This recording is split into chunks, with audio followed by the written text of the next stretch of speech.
discuss about the concept of petty cash flow. Earlier, I had discussed about the topic single column cash flow and double column cash flow. तो बेटा petty cash flow क्या होता है? Petty cash flow का मतलब होता है कि हम petty cashier को थोड़ा सा petty cash देते हैं रोज के डे टू डे एक्सपेंसेस को करने के लिए, तो उसके रिकॉर्ड को वो मेंटेन करता है जिस बुक में, that is termed as petty cash flow. petty cash flow के दो सिस्टम होते हैं. एक होता है simple system of petty cash flow कि हम उसको एक महीने में 10,000 रुपये दे देते हैं, वो 10,000 में से जितना करता है बैलेंस हमें वो रिफंड कर देता है. एक होता है impressed system of petty cash flow. Impressed system का मतलब है कि हम कहते हैं कि तेरे पास हमेशा इतने पैसे अवेलेबल रहेंगे.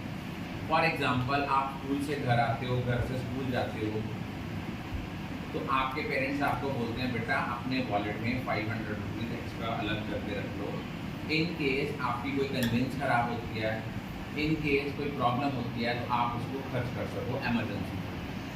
In the same way impress system में हम क्या कहते हैं अपने petty cashier को, भाई तुमने अपने पास मिनिमम इतना बैलेंस मेंटेन करके रखना ही रखना है, जितने तुम खर्च करोगे बाकी के खर्च तुम्हें क्या हो जाएंगे, रीइंबर्स.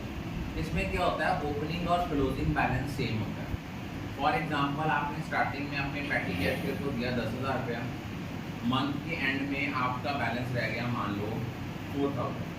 आप क्या करोगे, 6,000 और उसको रिफंड कर दोगे, रीइंबर्स कर दोगे, तो वो आपके उसका अल्टीमेट उसके पास क्लोजिंग बैलेंस कितना आएगा, 10,000 का 10,000. मतलब एक मिनिमम अमाउंट जो है बैलेंस की वो उसने मेंटेन करके रखनी है. अब हम लोग जब petty cash बुक बनाते हैं तो petty cash बुक हम लोग कैसे बनाते हैं, ध्यान रखना. यहाँ पे हम लिखेंगे अमाउंट रसीव, जितनी अमाउंट हमने रसीव की है. यहाँ लिखेंगे बेटा जी LF लेजर फोलियो. उसके बाद इधर हम लिखेंगे कैश बुक फोलियो.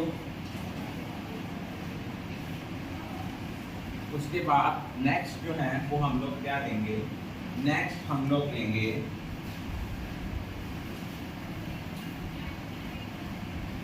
यहाँ लिखेंगे डेट, यहाँ लिखेंगे पर्टिकुलर्स. उसके बाद यहाँ लेंगे LF,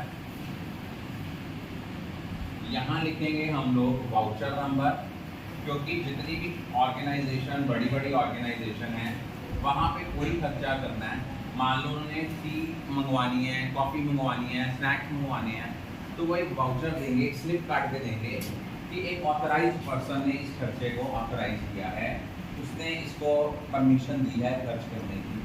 वो जो डॉक्यूमेंट इशू करता है उसको हम कहते हैं वाउचर, और हर वाउचर का नंबर होता है, that is termed as voucher number. उसके बाद अमाउंट. फॉर एग्जांपल, हमने अपने petty cashier को मंथ के स्टार्टिंग में पेमेंट करी 5,000 रुपया, यहाँ लिख दिया 5,000. उसके बाद हमने उसको जो था टेलीफोन एक्सपेंसेस पे किए 400. फिर हमने स्टेशनरी मंगवाई 600 की. कोई हमने पोस्टेज स्टैम्प और पोस्टेज के पैसे खर्च किए, वो आया. अब मान लो आप अगर तो सिंपल सिस्टम होता तो हमने क्या करना था, मंथ के एंड में हमने यहाँ लिख देना था बाय बैलेंस कैरी डाउन, जितनी रिसिप्ट है उनमें से पेमेंट माइनस कर देनी है.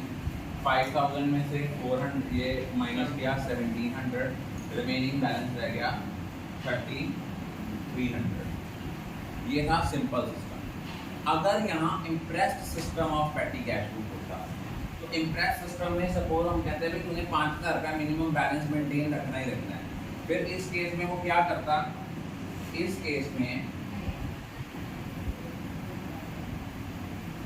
आपने जितने पैसे खर्च किए हैं वो आप उसको रिफंड हो जाते, खर्च किए हैं उसने 1700, वो आपका इधर आ जाता टू बैंक 1700, और क्लोजिंग बैलेंस फिर उतना ही आ जाता जितना आपका ओपनिंग बैलेंस था, दैट इज 5000। इसका टोटल आ गया 6700, इधर भी टोटल आ गया 6700। सिंपल होता इम्प्रेस सिस्टम तो हम क्या करते, जितने पैसे खर्च किए थे उतना ही बेनिफिट हम ले लेते, उतना खर्च जितने किए थे रिसिप्ट में से एक्सपेंसेस माइनस करते, बैलेंस कैरी डाउन आ जाता।